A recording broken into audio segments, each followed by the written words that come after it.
Last time, on the Gates to Infinity demo, a voice called out from the Pokémon world asking for help. Could it have been this Muna being chased? I'd be shocked if it wasn't. I was turned into a Pikachu, and through the logic of Pokémon physics, managed to survive falling from the sky and not getting a scratch on me. I met up with a very trusting Axew who quickly believed my story. We didn't have much time to chat because this Axew had an appointment to keep. After traveling through caves and defeating a few Pokémon, we rested for a bit. What awaits us next?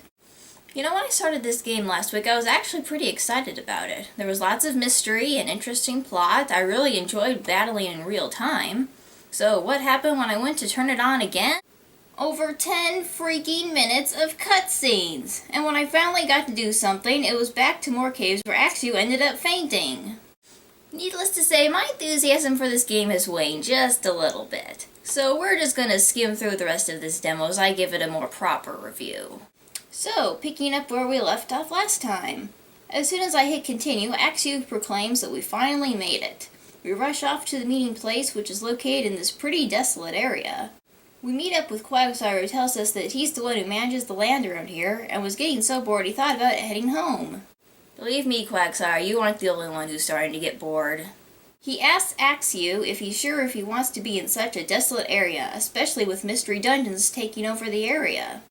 Personally, I'm still hoping we finally get an explanation for what a mystery dungeon is. I'm sure most of you out there know, but for someone who's new to the games, I really don't have a clue what exactly they are. But before we get to that, Axew is excited that it's such an unpredictable area and happily buys the deed to the land. Wait a minute, a deed to the land? That's what was so important we had to rush off for, just to buy some land? Come on, really? But it seems to make Axew happy because he can now build a paradise for all Pokémon. At least he apologizes for getting me so worked up. But I think that look on Pikachu's face says it all. If you're wondering why Axew would want to buy this kind of place, well, it turns out every other place was too expensive. I guess the Pokémon world isn't so different from the human world after all. Location is everything. Axew asks what I'm planning to do now, and that's a very good question indeed, seeing as I don't have any clues as to what that voice for help was or how I got here. Axew asked me to stay and help build his paradise, and seeing as I have nothing better to do, my character agrees, hoping to figure out what to do along the way. Axew is happy we're friends now and wants a nickname. I just leave him as Axew, making the next scene where he proclaims he'll have everyone call him that a bit humorous. As Axew happily dances in the background, my character goes over the plot again. Did they really think we had forgotten how the game started? I mean, I know I'm 30 minutes into the games, but it's not like a whole lot has happened so far. It'd be like if in the main series games, the characters kept telling you to go defeat gym leaders every 5 minutes. But apparently enough time has passed that Pikachu has forgotten all about the poor Muna being chased. But enough worrying, this is our paradise! Alright, a bit overdramatic, but why not? So we get to the title screen, and does this mean I can finally do something again? Nope. Someone wake me up when I can finally do something again. The game asked me to save again, and considering all I've done is watch cutscenes so far today, I'm happy if the power cut out I don't have to sit through all this again. So now it's night all of a sudden, and Axew seems as surprised by the darkness as I am. We both get some sleep, and camping out is pretty cold when you only have some straw to sleep on, so the first order of business in the morning is to get a house built. When did this game turn into Animal Crossing? Axew owns the land, we have to go buy a house. If new neighbors start moving in, I think I'm just gonna go play New Leaf. So it's the next morning. Isabelle, Quagsire, comes in to see how we're doing, and Axew tells the Pokémon how we want to build a house but aren't sure where to start. Please don't tell me you're going to send us to a realtor.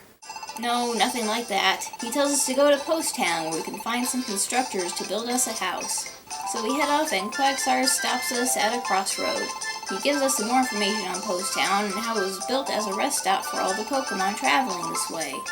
We head in and see all the Pokémon conducting business. Apparently Post Town is famous for water. Darn, I was so sure Post Town was famous for cereal! So since this is a children's game, Pokémon from all over come to wash their troubles away with water. Though if it's anything like that water Team Rocket drank a few years back, this could get interesting. But back to the game. Quagsire tells us about a fancy deposit box where we can store all the items we collect if we run out of room. and right next to that is a general store where we can buy things, as well as a few other places of interest. But don't get excited thinking we can actually do something again. No, we have some Pokemon fighting to watch. And no, I unfortunately don't mean a battle. I mean an argument between a Roggenrola and a Ducklet. That's basically an argument you can see a 10-year-old get into. You touched me! Don't do that! No, I didn't. All I did was brush you. And they both walk off in a huff. Quagsire goes on to say that Pokemon in general have been touchy lately, and no one even bothers to step in during arguments anymore. Quagsire then decides to seek out a carpenter while we explore the town. After getting a message about how I can save any time while in a post town or in a paradise, I finally get to do something! Now keep in mind, I've been sitting here nearly 12 minutes so far. Yes, 12 freaking minutes of just cutscenes. So, now that I can actually do something, what exactly is there to do? I don't really have enough items to bother putting anything into the deposit box, so that's no good. I have no money to buy things, so the general store is out. So, what happens when I try to look around some more? Oh look, it's another cutscene! Thank you, that was a fun 15 seconds of freedom. Apparently there's a few timber who are carpenters' apprentices. We talk to them and have them take us to their boss, who will hopefully build us a house. Axew thinks Aswana is their boss for some reason. I guess he's as naive as the Axew in the anime. But naturally, their boss is a Girder. He's a bit of a temperamental one, too. He asks that we go to Stony Cave and collect 5 blue gems so we can buy building supplies. We tell the Quagsire what happened, and he lets us know that we can get there from the crossroads. The Timber stop us for a second, but don't tell us what's going on. Probably not a very good sign.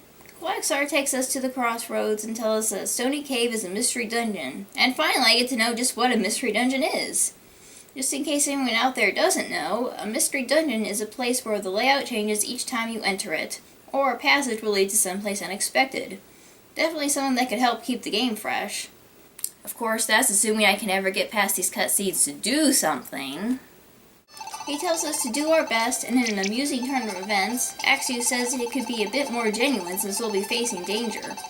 But good old Quagsire says he's never been concerned about anything in his life, so why start now? Interesting. But that's beside the point. He thinks we can do anything together. So I guess his main point would be no need to worry?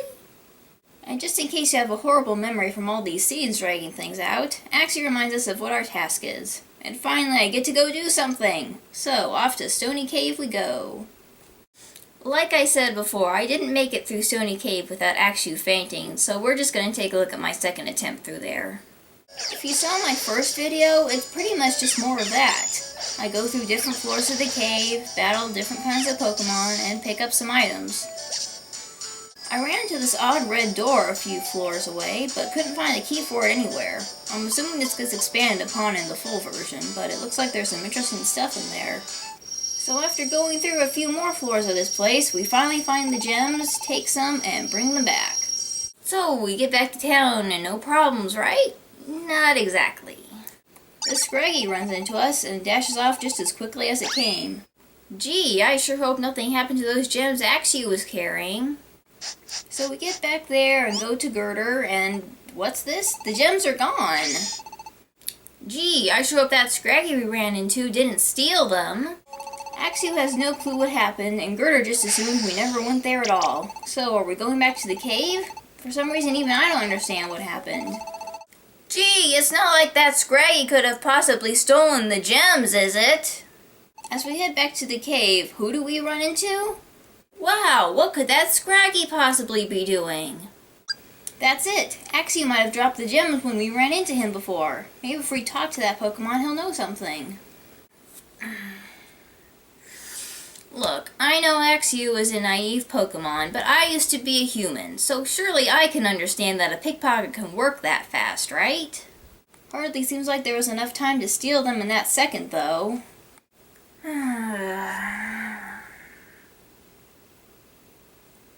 So, the two Timber combined confirmed that, yes indeed, Scraggy did steal the gems. How did these two know? Well, aside from common sense, we don't really get an explanation. Scraggy was heading toward Hazy Pass, so off we go again. Except that's where the demo ends. Sort of. There was also this Discover a Magnagate thing I unlocked after the title screen, but it's not really worth going over. You use your 3DS's camera to find a circular object, then the 3 starters go searching around another cave.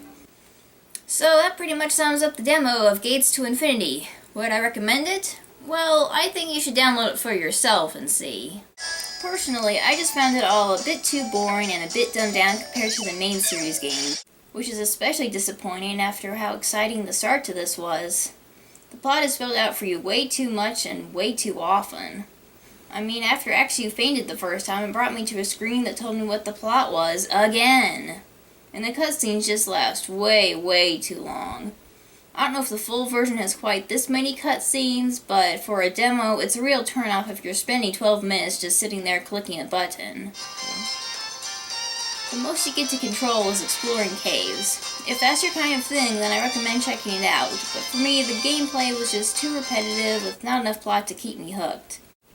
I did love how you got to battle in real time, but the novelty of that wears off pretty fast. And evolving? Do we get a quick summary of your new stats like the main games? No, we don't get that. We have to tab through each individual stat for both Pokémon. So to sum it all up, great graphics, it's fun to battle in real time, and great if you love exploring and adventures. But the plot, while starting off interesting enough, gets pretty boring and kinda dumbed down.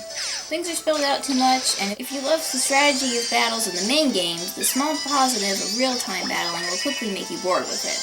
There's plenty of items to restore your HP, but walking alone does that enough. And the enemies aren't strong enough for you to really even worry about type matchup. If you like the kind of game that's more about exploring and adventures and building friendships, then great, but judging from this demo, this really isn't the kind of game for me.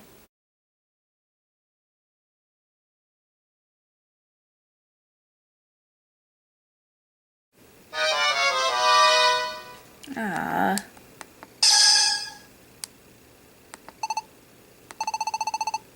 No, it didn't go so good.